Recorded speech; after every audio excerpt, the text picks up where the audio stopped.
အားလုံးပဲမင်္ဂလာပါဗျာ TSH Lab တက်ကန်ကြိုဆိုပါရစေဒီနေ့မှာတော့ Amazon ရဲ့ AWS ပေါ်မှာ EC2 instance တစ်ခုဘယ်လိုပြုလုပ်သွားမလဲဆိုတော့ပြောပြပေးတော့မှာဖြစ်ပါတယ်ကျွန်တော်ကကိုယ်ပိုင် website တွေကို hosting လုပ်ချင်တာပဲဖြစ်ဖြစ် free VPN တွေကိုမသုံးချင်ဘူး premium VPN တွေကိုလည်းမဝယ်ချင်ဘူးကိုယ်ပိုင် private VPN server ပြုလုပ်ချင်တာပဲဖြစ်ဖြစ်ဒီ Amazon ရဲ့ AWS ပေါ်မှာရှိတဲ့ EC2 instance ကိုသုံးပြီးပြုလုပ်လို့ရမှာဖြစ်ပါတယ်အခု AWS ဟာဆိုရင် account အသစ်ဖွင့်ထားတဲ့လူတွေအတွက် free ပေးထားတဲ့ service တွေရှိတယ်ပေါ့နော်အဲ့ဒါဘာတွေရှိလဲဆိုတော့တစ်ချက်လောက်ကြည့်အောင်အဲ့ဆိုရင်ကျွန်တော်တို့ကအခု EC2 သုံးပါပေါ့နော် EC2 ဆိုရင်ဒီမှာ free အနေနဲ့12လ free ပေးထားတယ်တစ်လကိုနိုင်950 free သုံးလို့ရမယ်ပေါ့နော်နိုင်950မှာကျွန်တော်တို့ကဘယ်လို instant တွေသုံးလို့ရမလဲဆိုရင် T2 micro ဒါမှမဟုတ်ရင် T2 micro မရတဲ့ region တွေမှာ T3 micro instant ကိုသုံးပြီးလုပ်လို့ရတယ်ပေါ့နော်ကိုယ်တိုင် private VPN server သုံးမယ်ဆိုတော့တခုတတိထားစရာတော့ရှိရပါတော့ AWS က free ပေးထားတဲ့ထဲမှာချက်လောက်ကြည့်အောင် data transfer from AWS region to the internet ကဒီ AWS ကရင်ပြီးတော့ internet ကိုအထွက်ပေါ့နော်အထွက်ကိုမှသူက 100GB ပဲ free ပေးထားတာဗျတကယ်လို့ 100GB တဲ့ကျော်သွားမယ်ဆိုရင်တော့သူကြတဲ့လောက်ထပ်ပြီးတော့ပေးရမှာပေါ့နော်အဲ့တော့ထပ်ပြီးတော့ပိုမကုန်ဘူးဆိုရင်တော့ဒီ 100GB တဲ့မကျော်ဖို့တော့တစ်ချက်သတိထားရမယ်ပေါ့နော် Okay အဲ့ဆိုရင် EC2 instant တစ်ခုပြုလုပ်လိုက်ကြအောင်ကျွန်တော် EC2 တွေကိုသွားမယ်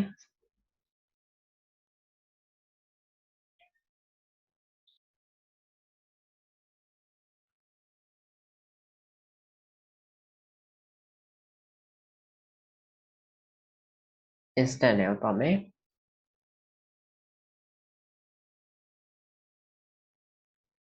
ဒီ AWS မှာ region တွေရှိရပေါ့နော် region ဒီ region တွေရှိမယ်နေ့စဉ်တော့ကတော့ကိုကြိုက်တဲ့ region ကိုသုံးလို့ရတယ်ပေါ့နော်ကျွန်တော်ကတော့လောဆယ်မှာ latency နည်းအောင်လို့ဆိုပြီးတော့ single region ပဲသုံးတာတယ် Okay အဲ့ဆိုရင်ဒါကတော့ကျွန်တော် run ထားတဲ့ instant တစ်ခုပေါ့နော်နေ့စဉ်တော့ကတော့ instant အသစ်လုပ်မယ်ဆိုရင် launch instant ကိုနှိပ်ပါ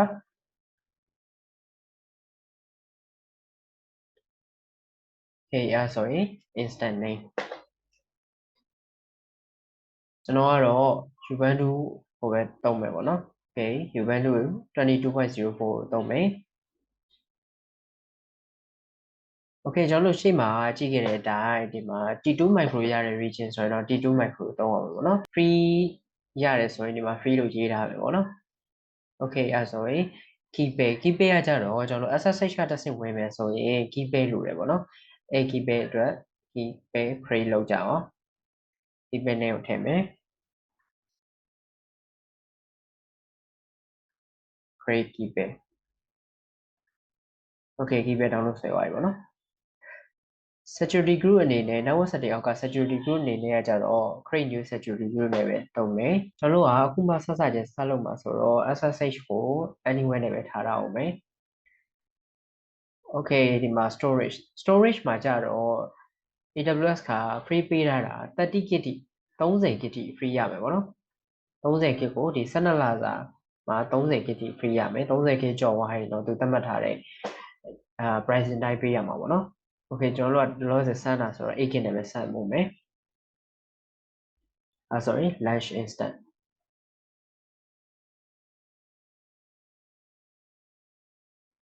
ဆိုတော့သူ instant တစ်ခုပြုတ်လုပ်နေပြီပေါ့နော်ဒါတော့ခဏလေးစောင့်ပါမယ် Okay instant လုပ်ပြီးသွားပြီအဲဆိုကျွန်တော်တို့ instant တွေကိုပြန်သွားမယ်ဒီမှာ instant ပေါ်နေပေါ့နော် instant state ကလောလောဆယ်မှာ pending ပဲရှိသေးတယ်သူ running ဖြစ်တဲ့အထိကိုခဏစောင့်ပြရအောင်နော်အခုဆိုရင်တော့ instant running ဖြစ်သွားပြီပေါ့နော်အဲ့တော့ကျွန်တော်တို့ကဒီ instant ကို select map connect ကိုနှိပ်အဲဆိုရင် instant ဝင်ရအောင် user name ကတော့ Ubuntu default user name ကတော့ Ubuntu ပဲเนาะအဲ့ဆို connect ဒီ instant ကိုဝင်တဲ့အချိန်မှာကျွန်တော်တို့ခုနကဆက်ဆက်ချင်းမှာ SSH ကိုဘယ်အဖြစ်ဖြစ်ဝင်လို့ရတယ်လို့ထားပြီးတော့ကျွန်တော်အနေနဲ့ super boot ကိုသုံးတာပဲဖြစ်ဖြစ် Excel ကိုသုံးတာပဲဖြစ်ဖြစ်သုံးပြီးတော့လည်းဝင်လို့ရတယ်ဒါမှမဟုတ်ရင်သူ့စရာတခါတည်းပါတဲ့ဟာနဲ့ဝင်ခြင်းနဲ့ဒီလိုမျိုးဝင်လို့ရတယ်ပေါ့နော် အဲဆိုရင်ကျွန်တော်တို့ EC2 instance တစ်ခုရပြီပေါ့နော်Okay ကျွန်တော်တို့ဒီမှာ AK နဲ့ create လုပ်ထားတော့ AK ရှိရပေါ့နော်ဒီ EC2 instance ကိုအသုံးပြုတဲ့အချိန်မှာတစ်ခုသတိထားရမှာကျွန်တော်ဆော့ချင်းလုပ်တဲ့အချိန်မှာ public IP တစ်ခုရတယ်ပေါ့နော် Okay ဒီ public IP က EC2 ကိုကျွန်တော်တို့က reboot ချတဲ့အချိန်မှာပြောင်းသွားမှာတော့မဟုတ်ဘူးဒါပေမဲ့ဒီ instance ကိုကျွန်တော်တို့က store နှိပ်ပြီးတော့ပြန်ပြီး stat နှိပ်တဲ့အချိန်မှာဒီ public IP ကပြောင်းသွားပါတော့เนาะကျွန်တော်တို့တစ်ချက်လောက်စမ်းကြည့်လိုက်အောင်အခုဒီ instance ကိုကျွန်တော် store နှိပ်လိုက်မယ်လောလောဆယ်ရှိနေတာ211.28 နဲ့ဆုံးတယ်เนาะ Okay အခုဆိုရင် ဒီ instance stop ဖြစ်သွားပြီကျွန်တော်တို့ပြန်ပြီးတော့ stat နှိပ်ကြည့်အောင်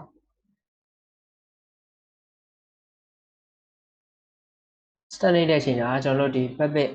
public IP တွေကပျောက်သွားပြီပေါ့เนาะသူပြန်ပြီးတော့ running ဖြစ်တဲ့အချိန်မှာဒီ public IP ကတခြား IP တစ်ခုပြောင်းသွားမှာပေါ့เนาะ Okay အဲဆိုရင် running ဖြစ်တဲ့ဒီတစ်ချက်လောက်စောင့်ကြည့်လိုက်အောင်အခုဆိုရင်တော့ instant ပြန်တက်လာပြီเนาะ instant ပြန်တက်လာတဲ့အချိန်မှာကျွန်တော်တို့ IP ပြောင်းသွားတယ်ပေါ့เนาะအဲ့တော့ကျွန်တော်တို့ကိုယ်ပိုင်ဒီ website တွေ hosting လုပ်မယ် VPN server တွေလုပ်မယ်ဆိုရင်ဒီလို IP ပြောင်းသွားရင်ကြတော့ကျွန်တော်တို့ရဲ့ resource တွေကို access လုပ်လို့ရတော့မှာမဟုတ်ဘူးเนาะအဲ့ဒါအတွက် AWS ကဘယ်ဟာ support ပေးထားလဲဆိုတော့ elastic IP ဆိုတာရှိရဗျ elastic IP မှာကြတော့ EC2 instance ပေါ့เนาะ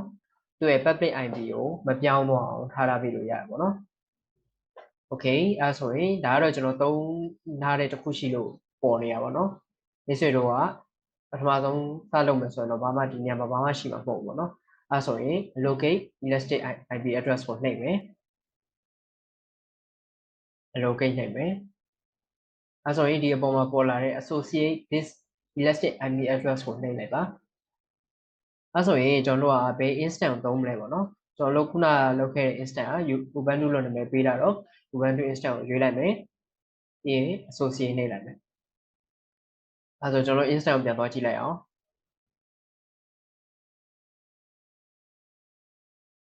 Okay ဒီမှာ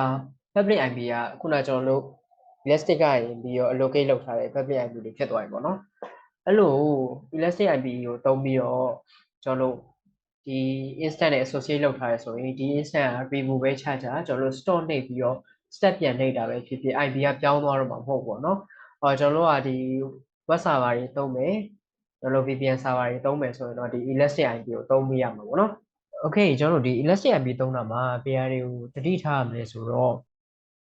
ဒီ elastic IP က EC2 instance နဲ့ associate ဖြစ်နေရမယ် associate ဖြစ်နေတဲ့ instance ကလည်း running ဖြစ်နေရမှာပေါ့နော်နောက်ပြီးတော့ဒီ instance တစ်ခုကို elastic IP တစ်ခုပဲ attach လုပ်ထားရမှာပေါ့နော် Okay ကျွန်တော်တို့ကဒီ condition တွေနဲ့မညီဘူးဆိုရင်ပေါ့နော်ဒီ elastic IP ကသူကနာရီလိုက် charges ကောက်နေမှာဖြစ်တယ်ပေါ့နော်အဲ့တော့ဥစ္စာတစ်ခုတော့တတိထားပေးရမယ်ကျွန်တော်တို့ရဲ့ဒီ free ရတဲ့ဟာတွေရဲ့ဘယ်လောက်သုံးထားပြီးသွားပြီလဲသူ free ပေးတာတွေဘယ်လောက်ရှိလဲဘယ်လောက်သုံးထားပြီးလဲဆိုတာကိုဒီမှာတစ်ချက်ကြည့်လို့ရပါတယ် daily dashboard မှာတစ်ချက်လောက်သွားကြည့်အောင်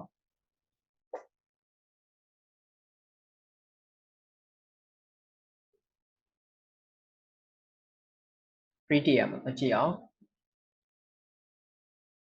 ကျွန်တော်တို့ဒီမှာဒါကသူ free ပေးထားတဲ့ဟာတွေပေါ့နော်ကျွန်တော်တို့ဒီ EC2 ဆိုရင်နိုင်950ရမယ်နိုင်950မှာကိုကနိုင်ဘယ်လောက်သုံးပြီးသွားပြီလဲဆိုတာကိုပြမယ်ပေါ့နော်ဒါကျွန်တော်တို့ခုန EC2 မှာသုံးခဲ့တဲ့ storage ကလည်းဒီသူကဒီမှာ 30GB free ပေးထားတယ်ပေါ့နော်ဒီ 30GB မှာကျွန်တော်တို့ကဘယ်လောက်သုံးပြီးသားလဲဆိုတာပြတယ်တကယ်လို့ဒီ 30GB နဲ့ကျော်သွားရင်ဆိုတော့သူသတ်မှတ်ထားတဲ့ပမာဏတိုင်း pricing တိုင်းပေးရမှာပေါ့နော်ကျွန်တော်တို့ data transfer ကလည်းကျွန်တော်ခုနပြောခဲ့တဲ့အတိုင်းဒီမှာ 100GB ကို free ပေးထားတယ် 100GB ကျော်သွားရင်သတ်မှတ်ထားတဲ့အတိုင်းပေးရမှာဖြစ်တယ်အဲ့တော့ဒီဥစ္စာတွေဒီနေရာမှာတစ်ချက်လာကြည့်လို့ရတယ်ပေါ့နော်ကိုသုံးထားတဲ့ဟာတွေကဘယ်လောက်ရှိနေပြီလဲဆိုတာကိုဒါပေမဲ့ तू က real time တော့ update ဖြစ်မှာမဟုတ်ဘူးဗျအနည်းဆုံးတော့1ရက်လောက်တော့စောင့်ရတယ်ပေါ့နော်ဒီဥစ္စာကို update ဖြစ်ဖို့อ่ะ okay အဲ့ဆိုအဆုံးထိကြည့်ပေးတဲ့အတွက်ကျေးဇူးတင်ပါတယ်ဗျ